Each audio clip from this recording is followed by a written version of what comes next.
जदयू कार्यालय में press conference का आयोजन किया गया। इस प्रेस कॉन्फ्रेंस में सिवान जदयू के जिला अध्यक्ष चंद्रकेतु सिंह ने बताया कि जदयू ने पूरे राज्य भर में 1 सितंबर से लेकर 20 सितंबर तक बीजेपी के खिलाफ पोल खोल अभियान चलाया। यह पूरे राज्य भर में चलाया गया, जिसका आज अंतिम दिन है। उन्होंने कहा कि जदयू के सभी साथी काला गमछा ओढ़कर और काली पट्टी लगाकर केंद्र सरकार का विरोध कर रहे हैं। पोल खोल अभियान का मकसद केंद्र की बीजेपी सरकार के अनुसूचित जाति, पिछड़ा, अति पिछड़ा एवं अन्य कमजोर वर्ग का विरोध का चेहरा सबके सामने उजागर करना है। उन्होंने कहा कि केंद्र सरकार गरीबों की, पिछड़ों के खून चूसने के फिराक में है। यह सरकार गरीब मजदूर वर्ग के लोगों का पैसा अंबानी और अडानी के खजाने में जुटा रही है। जनता दल ने निर्णय लिया था कि 1 से 20 सितंबर के बीच में क्रमवार आंदोलन चलाएगी, और यह आंदोलन जो चलाने की बात हुई थी, तो ये जातिगत जो जनगणना थी उसको साजिश करके उसके रूप जो बीजेपी उसको रुकवाना चाहती थी, उसका पर्दाफाश करने के लिए जनता दल ने 1 से 20 तारीख तक अपना 3 चरणों में कार्यक्रम रखा था। पहला चरण था 1 से 5 तक जिला स्तर पर मशाल जुलूस निकालना। दूसरा था 7 से 12 तक प्रखंड स्तरों पर मशाल जुलूस निकालना।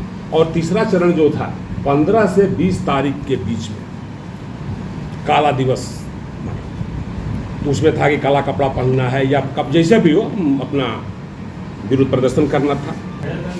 तो मैंने सोचा कि अपने साथियों के साथ और जितने भी ये प्रेस के हमारे साथी हैं उनसे बात किया जाए। जैसा कि आप लोग जानते हैं कि बीजेपी की एक अनुषंगिक संस्था है जिसको यूथ फॉर इक्वलिटी के नाम से जाना जाता है, यूथ फॉर इक्वलिटी। और एक दूसरी संस्था है एक सोच और एक प्रयास। ये दो जो संस्था है, इसी के माध्यम से इसमें साजिश रची गई थी।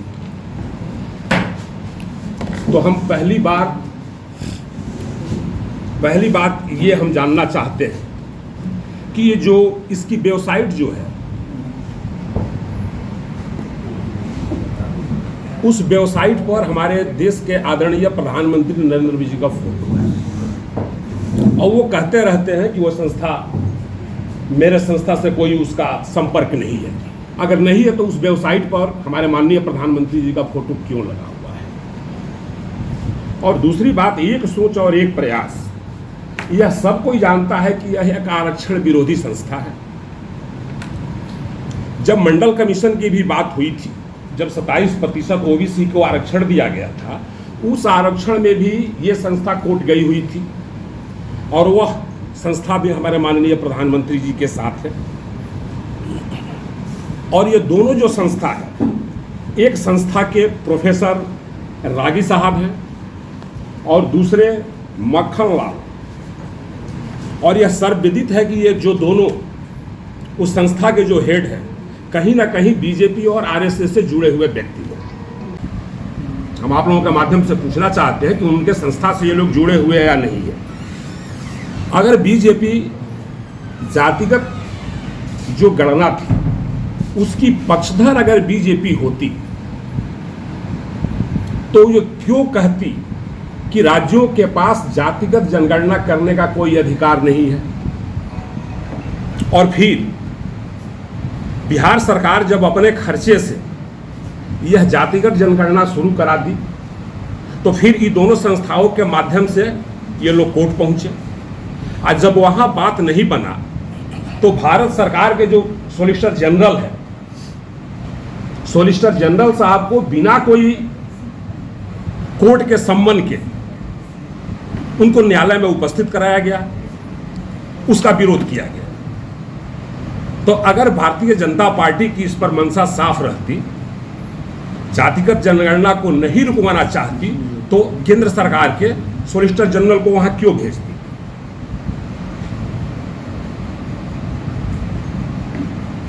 और जो कोर्ट में उन्होंने एफिडेविट जो दाखिल की,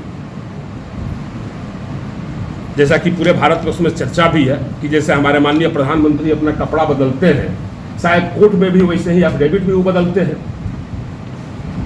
तो ये जनता दल यू के तरफ से उन पर आरोप भी है कि बार बार सुप्रीम कोर्ट में वो हल्फनामा अपना बदलने का काम किए हैं।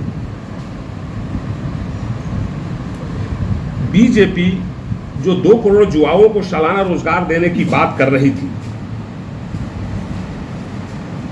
उसमें कितने को रोजगार मिला, ये प्रश्न मेरा नहीं है। प्रश्न मेरा ये है कि जातिगत जनगणना जो हो रही है, आप लोग भी जैसे जानते होइएगा, उसमें सिर्फ जातिगत जनगणना नहीं हो रही है, उसमें उसकी आर्थिक और सामाजिक स्थिति की भी समीक्षा की जा रही है, उसकी भी गणना की जा रही है। तो जब पूरे देश में ये जातिगत जनगणना होगी तो पूरे देश का एक फिगर आएगा निकल करके कि पूरे भारत में कितने लोगों को रोजगार मिला, कितने लोगों को नौकरी मिली। तो उस हिसाब से उस पर यह आ जाएगा कि जो भारतीय जनता पार्टी के नेतृत्व में जो सरकार है केंद्र में, जिसके माननीय प्रधानमंत्री नरेंद्र मोदी जी है, वो 9.5 सालों में कितने लोगों को नौकरी दिए हैं। क्योंकि ये सामाजिक और आर्थिक दोनों स्थिति की भी ये समीक्षा करती है और ये जनगणना करती है। तो इससे बचने के लिए भी भारतीय जनता पार्टी ये काम कर रही है। क्या यह बात सही नहीं है कि इससे पहले बिहार में जब कैबिनेट में इसका फैसला लिया गया जातिगत जनगणना का, तो उस समय भारतीय जनता पार्टी जो है, क्या जातिगत जनगणना के पक्ष में नहीं थी? अगर रच के इस जनगणना को रुकवाने का वो काम कर रही है, जब पूरे भारत में एक एक चीज का जनगणना हो रहा है, चाहे वो पशु हो, पक्षी हो, वाले जानवर हो, पक्षी हो, सबों का जनगणना हो रहा है, आदमी का भी जनगणना हो रहा है, तो इस गणना को भारतीय जनता पार्टी क्यों रोकना चाहती है? जनता दल यह भी प्रश्न करना चाहती है उन लोगों से। इस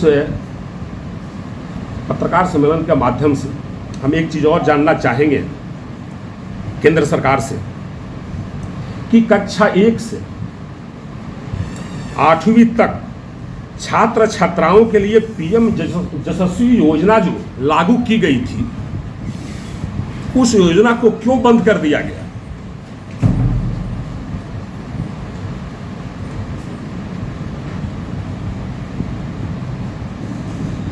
और उसमें जो सबसे बड़ी बात है, जैसे बिहार के सरकार ने ये फैसला लिया और बिहार सरकार ये कर रही है कि अपने संसाधन से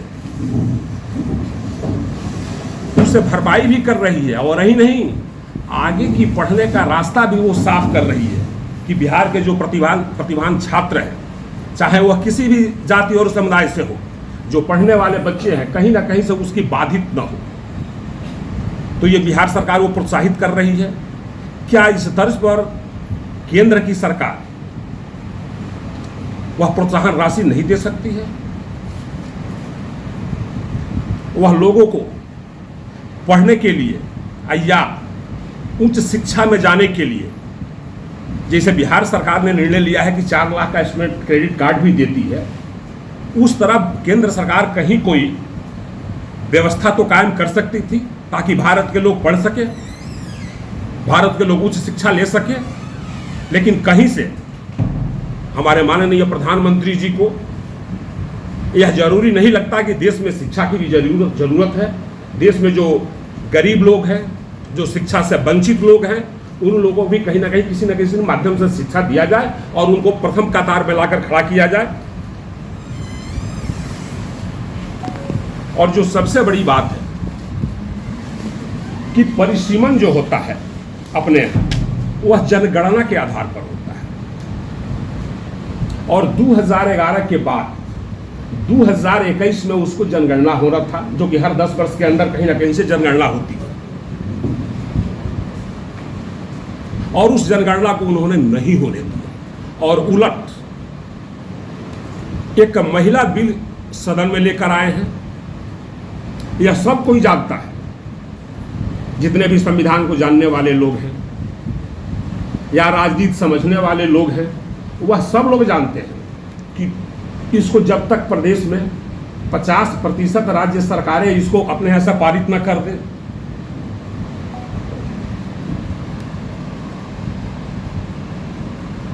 यह जनगणना जो है, यह जनगणना न हो जाए और यह चिन्हित नहीं हो जाए कि कौन कौन क्षेत्र आरक्षित कोटे में दिया जाएगा, तब तक ये बिल बनकर रह जाएगा। तो इन लोगों को झांसे में और बहकावे में लाने के लिए ये किया जा रहा है। जनता दल यू और हमारे बिहार के सूबे बिहार के माननीय मुख्यमंत्री नीतीश कुमार जी की तो नारी शक्ति के मामले में हम लोग तो बहुत पहले से यह काम कर रहे हैं। पंचायती राज हो या नगर निकाय का चुनाव हो, 50% आरक्षण हम लोगों ने दिया, उसका लाभ भी बिहार को मिल रहा है। प्रभातखबर.com, विश्वास वही, रफ्तार नहीं।